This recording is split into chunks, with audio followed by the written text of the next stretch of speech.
brought to you by ITIL.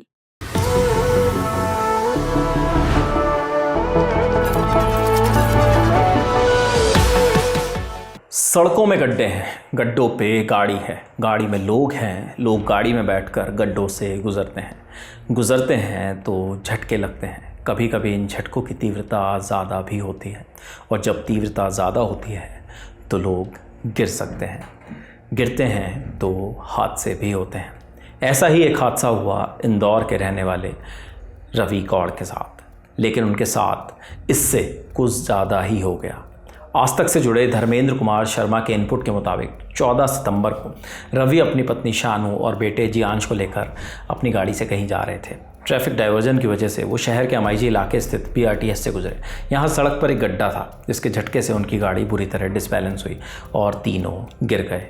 इस दौरान रवि की पत्नी शानू के सिर में गहरी चोट आई जिससे वो बुरी तरह घायल हो गई। टाइम्स ऑफ इंडिया की रिपोर्ट के मुताबिक एक्सीडेंट में रवि और जियांश भी घायल हुए, लेकिन शानू के मुकाबले उन्हें कम चोट लगी। शानू की हालत गंभीर होते देख उन्हें तुरंत अस्पताल में भर्ती करवाया गया, जहां डॉक्टर ने बताया कि वो कोमा में चली गई हैं। बता दें कि ऊपर हमने जो बीआरटीएस के बारे में बताया वो बस रैपिड ट्रांजिट सिस्टम है। ये बस और एम्बुलेंस के लिए अलग रास्ता होता है जिस पर आम वाहनों का जाना मना होता है। सिर्फ ट्रैफिक डाइवर्जन पर ही इस रूट पर जाने की परमिशन दी जाती है।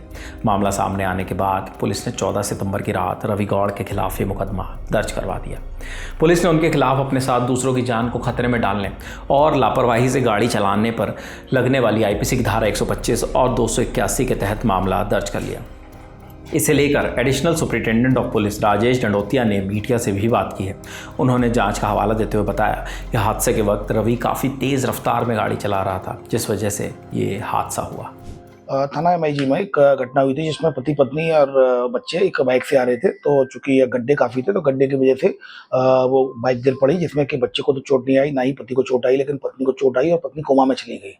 इस पर से जो थाना था उस थाने पर से थाना एमआईजी में इसकी थाना गया था, जिसमें से इसकी जांच चली और चूंकि पत्नी अभी कोमा में ही है और जांच पर यह पाया गया कि इसके द्वारा पति के द्वारा लापरवाही पूर्वक तेजी से गाड़ी चलाना पाया गया, जिसकी वजह से पत्नी गड्ढे में गिर गई और उसको चोट आई, जिससे कि वो कोमा में चली गई। तो फिलहाल पति के खिलाफ लापरवाही पूर्वक गाड़ी चलाने का केस रजिस्टर किया जाकर इन्वेस्टिगेशन में लिया गया। निश्चित रूप से अभी चूंकि फिलहाल तो वो तेजी से चलाता हुआ पाया गया है, लापरवाही उसकी पाई गई है, लेकिन अब वो गड्ढे जो किस तरह के हैं, गड्ढे कहाँ पर थे, क्या इसी की लापरवाही थी या पर जो जिस एजेंसी के द्वारा गड्ढे बनाए गए थे उसमें भी उनका कोई भूमिका है तो उसकी भी जांच की जाएगी।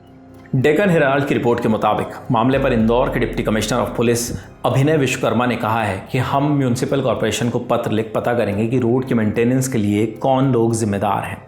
लेकिन ये अपने आप में बेहद पेचीदा मामला है जिसमें जिस परिवार के साथ सड़क पर हादसा हुआ उसके एक शख्स पर गंभीर धाराओं में केस दर्ज कर लिया गया।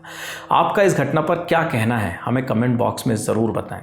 घटना से जुड़े और भी जो अपडेट्स आएंगे हम आप तक लगातार पहुंचाते रहेंगे। फिलहाल इस स्टोरी के लिए तमाम जानकारी जुटाई है हमारे साथी आर्यन ने। देखते रहिए दी ललन टॉप। शुक्रिया।